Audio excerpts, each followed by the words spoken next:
Ang mabuting balita ng Panginoon, ayon kay San Lucas.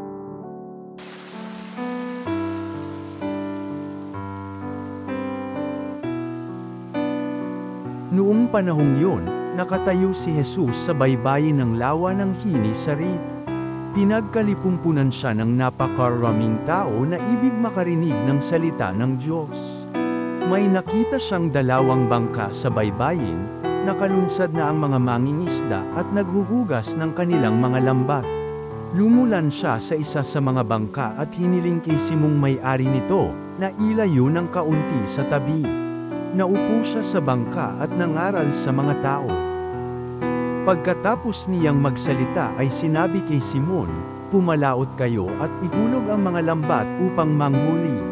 Sumagot si Simon, "Guro, magdamag po kaming nagpagod at wala kaming nahuli.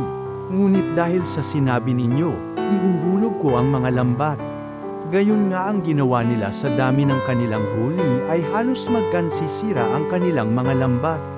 Kaya't kinawayan nila ang kanilang mga kasamahang nasa ibang bangka upang patulong, at lumapit naman ang mga ito.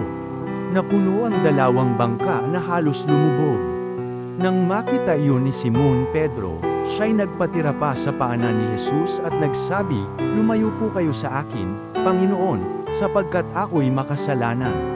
Nang gilalas siya at ang kanyang mga kasama dahil sa dami ng kanilang huli, gayon din sina Santiago at Juan, mga anak ni Zebedeo, na mga kasosyo ni Simon. At sinabi ni Jesus kay Simon, "Huwag kang matakot. Mula ngayoy mamamalakaya ka ng mga tao." Nang maitabi na nila ang kanilang mga bangka, iniwan nila ang lahat at sumunod kay Jesus. Ang mabuting balita ng Panginoon.